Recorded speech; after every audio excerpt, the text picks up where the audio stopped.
का इस्तेमाल करने के बाद नत्र स्फुरत पास भी मिलता है, सॉइल फर्टिलिटी भी बढ़ती है। तो ये नया प्रोडक्ट क्यों?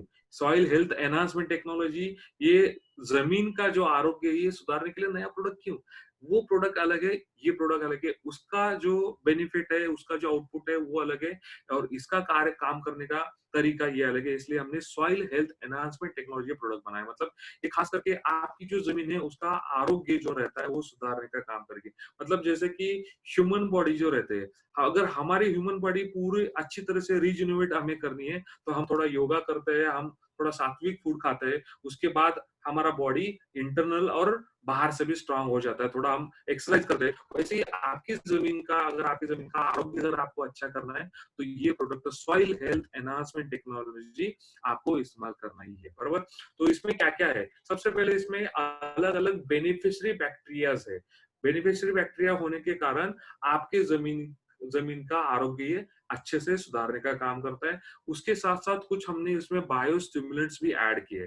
देखो अभी यहाँ पे बायोस्टिमुलेंट्स ये वर्ड और ये कंटेंट 2 बार आ रहे हैं। मतलब स्टिमरिच में भी है और शायद ये इस प्रोडक्ट में। स्टिमरिच में जो बायोस्टिमुलेंट्स है, वो पत्तों के ऊपर गिरने के बाद उनका कार्य करने का जो तरीका है, वहाँ पे वो कार्य करते हैं। लेकिन शेत में जो बायोस्टिमुलेंट्स हमने ऐड किए, ये ज़्यादातर जड़ों का विकास अच्छे से हो, रूट डेवलपमेंट अच्छे से हो और रूट के आजू-बाजू में जो एरिया रहता है, उसको राइजोस्फीयर हम बोलते हैं।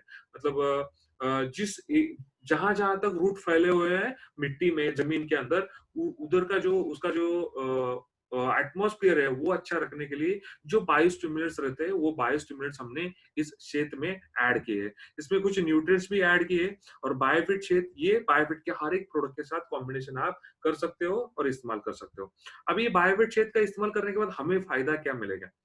अभी सबसे पहले इसके अंदर जो अलग-अलग बेनिफिशियरी बैक्टीरियाज़ है, तो बैक्टीरियाओं के कारण आपके ज़मीन का ऑर्गेनिक कार्बन लेवल बढ़ने में मदद होगी। अभी ऑर्गेनिक कार्बन लेवल क्या होता है? अभी देखो कोई भी पार्टिकल रहे इस विश्व में, वो 5 अलग-अलग धातु से ही बनते हैं। मतलब जिसको हम बोलते हैं कि वायु है, अग्नि है, जल है, अलग-अलग ये जैसे 5 तत्व है, वैसे कार्बन ये बहुत ही इम्पोर्टेंट मॉलिक्यूल है। मतलब हमारी ज़मीन में जितना अच्छा ऑर्गेनिक कार्बन लेवल, उतना अच्छा ह्यूमस का परसेंटेज बढ़ता है, सेंद्रीय कर्ब का जो परसेंटेज रहता है वो बढ़ता है और आपकी जमीन में ऑर्गेनिक कार्बन लेवल अच्छा है, ह्यूमस का परसेंटेज अच्छा है, सेंद्रीय कर्ब अच्छा है, तो ही आप आपकी जमीन में मनचाहा उत्पाद ले सकते हो। जितना चाहे आप प्रोडक्टिविटी बढ़ा सकते हो और जैसे आप शेद का इस्तेमाल करोगे, उसे ही ऑर्गेनिक कार्बन लेवल ये बढ़ेगा। साथ ही साथ जमीन के अंदर जितने भी बैक्टीरियाज है, उनकी एक्टिविटी बढ़ाने में ये मदद करेगा। साथ ही साथ जैसे कि अलग-अलग प्रॉपर्टीज रहती है, जमीन के भी कुछ प्रॉपर्टीज रहती है, जैसे कि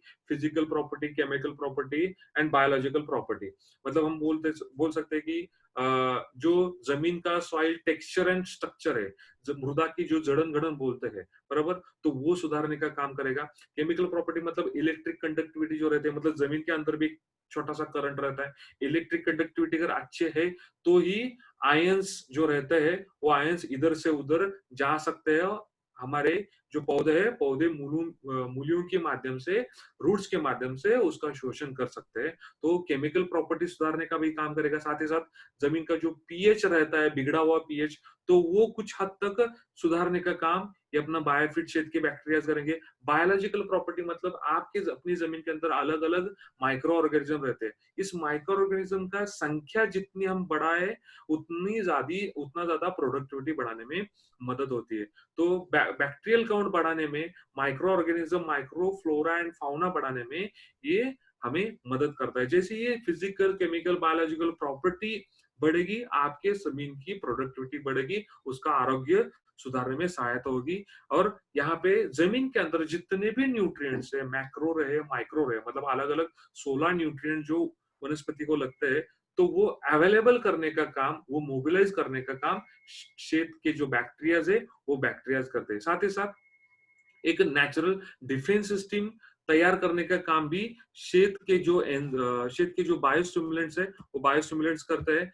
मतलब इसका डायरेक्टली बेनिफिट देखा जाए तो डायरेक्टली बेनिफिट जमीन का आरोग्य सुधारने में, साथ साथ प्लांट ग्रोथ डेवलपमेंट, मतलब वनस्पति की वृद्धि करने में।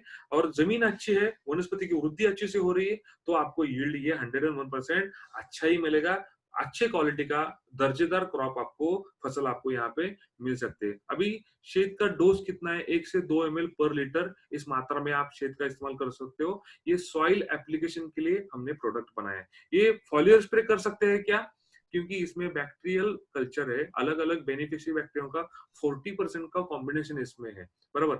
अभी ये आप सूरज की रोशनी में अगर ऐसे ही खुला छोड़ देंगे, तो बैक्टीरिया क्या होंगी? मर सकती है, उसका काउंट कम हो सकता है, बराबर? इसलिए शेड का इस्तेमाल आपको जमीन के अंदर ही करना है, सॉइल एप्लीकेशन के लिए ही करना है।